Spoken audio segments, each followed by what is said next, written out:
Bonjour à tous et à toutes, donc je m'appelle Céline Rouge, on se retrouve comme tous les jeudis matins pour parler des caractéristiques de la manipulation, comme je le rappelle, que nous utilisons tous d'une partie ou d'une autre, et qui va nous permettre autant de détecter les manipulateurs et que de se remettre en question par rapport à nos propres mécanismes qui ne permettent pas d'avoir une communication authentique. Et donc voilà, c'est le but de mes vidéos, c'est à chaque fois de travailler autant sur l'extérieur, qu'est-ce qui nous déstabilise de l'extérieur, et sur notre intériorité, comment nous, on utilise aussi ces mécanismes pour pouvoir grandir en conscience.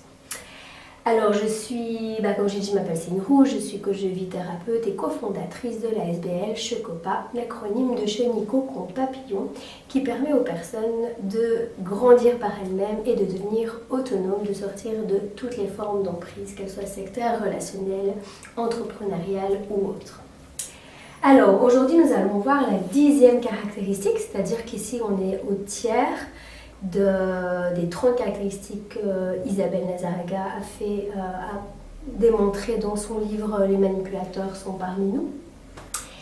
Et donc cette 10e caractéristique est la suivante: il sème la zizanie, crée la suspicion, divise pour mieux régner et peut même provoquer la rupture d'un couple. Donc on voit que c'est quand même une caractéristique qui a des conséquences très désastreuses si on n'en prend pas conscience.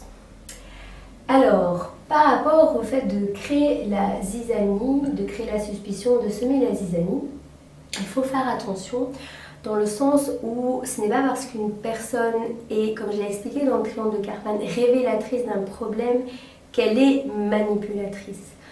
On peut arriver à se dire, ah ben voilà, on a une harmonie dans un groupe, une personne arrive, il y a un problème d'harmonie, donc forcément c'est la personne qui vient qui a semé la zizanie. C'est un petit peu facile de rejeter la faute, donc c'est quand même quelque chose à prendre avec des pincettes et à voir sur du long terme, est-ce que c'est quelque chose qui arrive une fois ou est-ce que c'est quelque chose de constant, et d'aller comprendre les intentions qu'il y a derrière. Alors, j'ai mis ici deux petits bonhommes, enfin c'est Frédéric qui se cache derrière la caméra, qui a eu la gentillesse de nous faire ces beaux dessins. On critique pas, hein. Alors, le doute. Ici j'ai mis négatif et positif. Donc en fait, quand le manipulateur veut créer la zizanie ou la suspicion, il va faire quoi pour ça? Eh bien, il va utiliser le doute.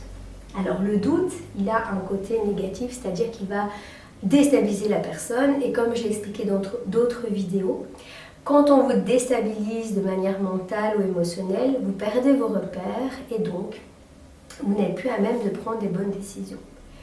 Et donc dans ce sens-là, où on va déstabiliser un groupe, un couple, on va déstabiliser une personne, s'il y a des intentions de manipulation derrière, c'est-à-dire, je répète, la manipulation, c'est faire dire, faire penser, faire ressentir, faire faire quelque chose à quelqu'un qui lui est préjudiciable et qu'elle n'aurait pas fait sans la tierce personne. Donc, si dans cette intention de déstabiliser par le doute, on vous fait faire des choses ou dire, souvent on utilise le dernier moment aussi pour faire agir, donc on presse la personne, il y a vraiment une sensation d'enfermement, vous êtes dans un doute qui est négatif.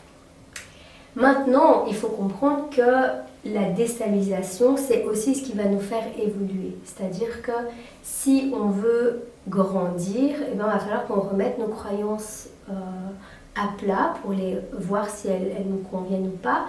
On va aussi vivre des émotions qui vont être difficiles à gérer, à accueillir. Et donc, dans ce sens-là, le doute, elle va être une voie de libération. Alors, comment on va faire pour savoir si le doute que la personne émet, elle a une intention négative ou est-ce qu'elle va nous faire grandir? En fait, dans les deux cas, même s'il y a une intention négative, le doute, il va quand même mettre le point sur quelque chose, et c'est là où dans le triangle de Karpman, j'appelle la manipulation ou les manipulateurs comme des révélateurs. C'est-à-dire que si quelqu'un arrive à nous déstabiliser, à émettre des doutes, ça veut dire que les fondations de nos croyances ou de nos émotions, elles n'étaient pas solides et qu'il y a effectivement quelque chose à creuser. Les manipulateurs, en général, ils vont aller chercher des choses qui sont vraies, qui sont dans la réalité. Donc, ils mettent le doigt sur des choses. Si on arrive déjà avec ça, on va accueillir sans se laisser déstabiliser, on va pouvoir utiliser le doute de manière positive.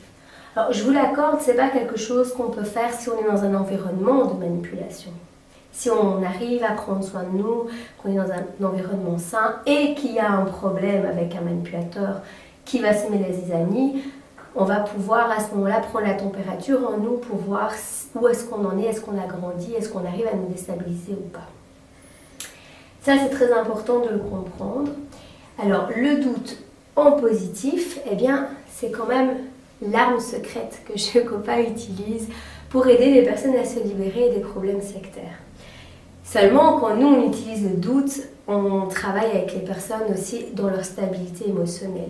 C'est ce que les psychologues utilisent aussi, c'est-à-dire que le doute, c'est vraiment quelque chose qui va nous permettre à remettre en question des choses anciennes et à pouvoir grandir. D'ailleurs, je voudrais vous présenter ces deux livres qui ont été vraiment une grande voie d'évolution pour moi. Donc le premier, c'est les 4 accords Toltec. Donc ça, on en reviendra à un autre moment, qui sont vraiment de puissants outils. Donc il y en a 4 pour pouvoir sortir de l'emprise de la manipulation. Mais aujourd'hui, on va parler du 5e accord Toltec. Et justement, le 5e accord Toltec, c'est le doute, c'est-à-dire de ne pas croire les choses sur parole, autant à l'intérieur de nous, autant les choses qui viennent à l'extérieur.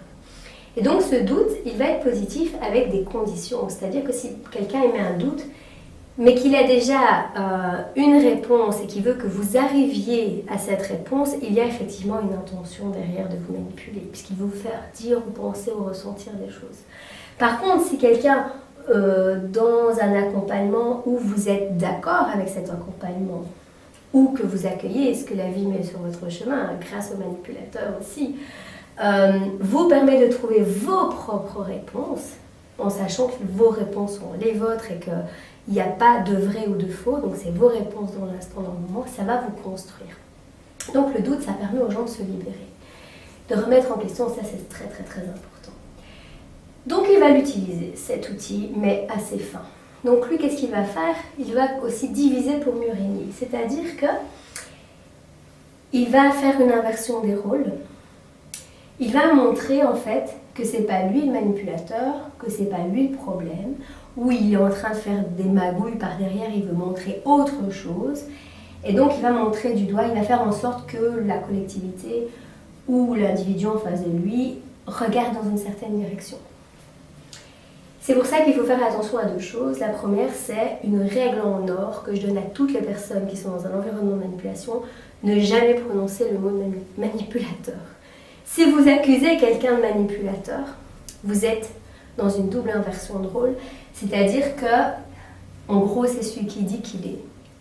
Et donc, c'est ce que le manipulateur cherche. Le manipulateur, il cherche à ce que vous perdiez les pédales et que vous disiez aux autres, en fait, moi j'ai fait un décodage, tout ça, la zizanie, elle est arrivée depuis tel moment, je peux vous dire que c'est lui le manipulateur. Comme c'est ce que lui utilise, il va être très très content que vous fassiez les choses avant lui, parce qu'en fait, puisque c'est celui qui dit qu'il est, mais on vous êtes fait avoir à son propre jeu, en voulant révéler que la personne manipulateur, ça va se retourner contre vous. Et ça, c'est quelque chose qui se passe à chaque fois. Que vous allez dans un tribunal et que vous accusiez votre ex-mari d'être un manipulateur, déjà ça ne plaît pas aux juges parce que les gens n'aiment pas qu'on leur dise ce qu'ils doivent penser ou qu'on arrive avec les diagnostics tout faits. Donc on est aussi dans un double jeu de pouvoir. Et donc, la règle en or, c'est de ne jamais accuser quelqu'un de manipulateur. Vous pouvez parler de comportements qui vous dérangent, vous pouvez parler de vous-même, vers quoi vous voulez aller, mais n'accusez jamais personne de manipulateur. Super important. Alors, une première chose à savoir, une deuxième chose, c'est que que ce soit dans le monde, dans le gouvernement ou ailleurs, en fait, on va créer des problèmes ou on va montrer du doigt un problème qui existe déjà pour que le citoyen ou les personnes du collectif ne regardent pas ce qu'on est en train de fomenter derrière. Donc, quand on pointe de doigt quelque chose un peu trop, ok, regardez, c'est la réalité, ça en fait partie, mais prenez du recul et regardez ce qui est en train de se passer derrière. Ça, c'est des choses que, même quand vous êtes dans des réunions en collectif, on peut mettre le doigt dessus. C'est une éviction, en fait, pour ne pas régler le vrai problème, on va en faire un autre. Donc, soyez attentifs à ça.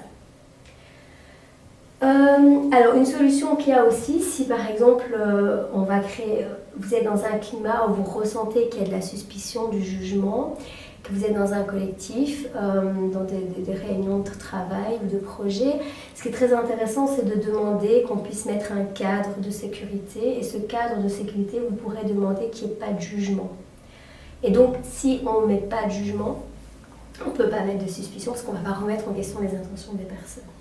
Et donc, la personne va devoir parler en « voilà, je pense que » et ne pourra pas accuser quelqu'un d'autre, on ne sera pas dans l'accusation. Donc ça, c'est quelque chose de très très important. Voilà, je ne vais pas faire des dessins, je pense, pour vous montrer que la zizanie crée la suspicion, ça fait quand même partie de la manipulation, parce que c'est vraiment le mal-être en général. Si vous êtes dans un collectif ou dans une famille et que tout allait bien, qu'il y avait une certaine harmonie, qu'une personne arrive, comme j'ai dit au début de la vidéo, et que ça ne va pas, prenez du recul pour voir si ce n'est pas juste des tensions communicationnelles de la vie de tous les jours, où il faut que chacun en fait arrive à trouver sa place avant de dire qu'il y a une manipulation, parce que sinon on renvoie la faute chez l'autre et c'est un peu facile. Mais par contre, si vous voyez que ça va de plus en plus mal et que la personne elle a vraiment un aura et une manière d'être qui est vraiment toxique, posez-vous la question à partir de quand ça a dérapé, et là vous allez un petit peu trouver quels sont les liens. Donc c'est un petit peu un puzzle à remettre en place, faire un peu le détective privé. Et donc nous, c'est arrivé dans notre famille qu'on ait eu des personnes qui, une fois rentrées dans la famille, c'est-à-dire qu'en tant qu'amies ou quoi, créaient vraiment des climats de suspicion où elles arrivaient en me disant « Oui, écoute, je t'ai jamais dit, mais en fait, il y a 20 ans, ton mari m'avait dit que... » Écoute, ça fait 20 ans qu'on se connaît, tu ne m'as jamais dit avant. Pourquoi là, maintenant, tout de suite, alors qu'il y a justement des problèmes ? Ça ne veut pas dire que ce qu'il dit est faux, mais ça veut dire que si une personne arrive avec des choses d'il y a longtemps, on peut quand même se poser la question, est-ce que c'est pas quelque chose d'inventé? Donc, comme je l'ai dit dans la vidéo d'avant, les intermédiaires, allez vérifier directement chez la personne, et peut-être que vous verrez déjà son point de vue et vous aurez déjà des choses plus claires. Donc lui, il va vraiment jouer le rôle d'intermédiaire et dire que l'autre a dit que... Voilà, donc vérifiez par vous-même. Le doute, ça permet justement d'aller vérifier. Si vous êtes dans une religion... Parce que la religion, elle divise. Hein. Je suis désolée, il y a des versets bibliques qui disent qu'on est venu dans la famille pour combattre par l'épée et qu'on aura pris notre famille ensemble. On est quand même en pleine division pour pouvoir créer un autre règne et une autre communauté. On va vraiment diviser les familles. Donc le doute, il est très positif dans le sens où ça va vous permettre d'aller vérifier ce qui se passe derrière. Ça va aussi remettre en question beaucoup de choses parce que même quand on parle de l'amour familial, ou de l'amitié, peut-être qu'on va se rendre compte que ces manipulateurs en fait ne vous ont jamais aimé ou se sont servis de vous, et ça va être quelque chose de difficile à avaler, et donc il faut passer sur l'ego pour voir est-ce que c'est quelqu'un de toxique ou pas. Ok, donc je pense que c'est tout pour aujourd'hui. Je pense que c'est quand même quelque chose que vous pouvez aussi faire comme exercice, c'est d'aller voir. Si vous regardez des feuilletons, des choses comme ça, essayez de repérer, que ça soit cette vidéo-là ou les autres, tiens les caractéristiques des manipulateurs pour vraiment être à l'aise avec ces caractéristiques et savoir quand est-ce qu'on peut repérer quelqu'un. Ensuite, de voir aussi en vous-même quand est-ce que vous avez peut-être semé la zizanie. Je pense que ça arrive à tout le monde, qu'on est en colère, que ça ne va pas et puis on va se venger et on va dire des choses vraies ou fausses qu'on n'aurait peut-être pas voulu dire. Mais en tout cas, accueillir que cette déstabilisation, elle va permettre de vérifier si la cohésion sociale, l'harmonie au sein d'une famille existait vraiment. Donc ça va être une épreuve qui va permettre de renforcer les liens si on y travaille. Donc pour moi, toutes ces caractéristiques, en fait, elles ont quelque chose de positif, c'est qu'elles vont vraiment nous aider à nous reconstruire. Mais ça, c'est un travail qu'on doit faire avec soi-même. Les gens qui me disent, moi je veux sortir de la manipulation, mais quand on leur propose de travailler sur elles, elles veulent rien faire. Comme je dis, les sectes, elles sont là, les manipulateurs, ils sont là aussi pour nous montrer qu'on veut être autonome ou pas. Si on ne veut pas être autonome et qu'on ne veut pas travailler sur nous-mêmes, alors on est bien avec des manipulateurs et dans une secte. Ils font tout à notre place. Si on veut sortir, on doit se remettre en doute. On doit se remettre en question par le doute et on doit aller vérifier les choses. Et une fois qu'on vérifie les choses, qu'on a les réponses à nos questions, on doit se mettre nous-mêmes au travail sur ce qui nous manque et sur ce qu'on doit regarder dans la réalité des choses, dans la réalité de la vie. Voilà, eh bien je vous souhaite une bonne journée, je vous dis à jeudi prochain et puis passez un bon automne, on est là sur un bon trimestre. Voilà, ciao ciao.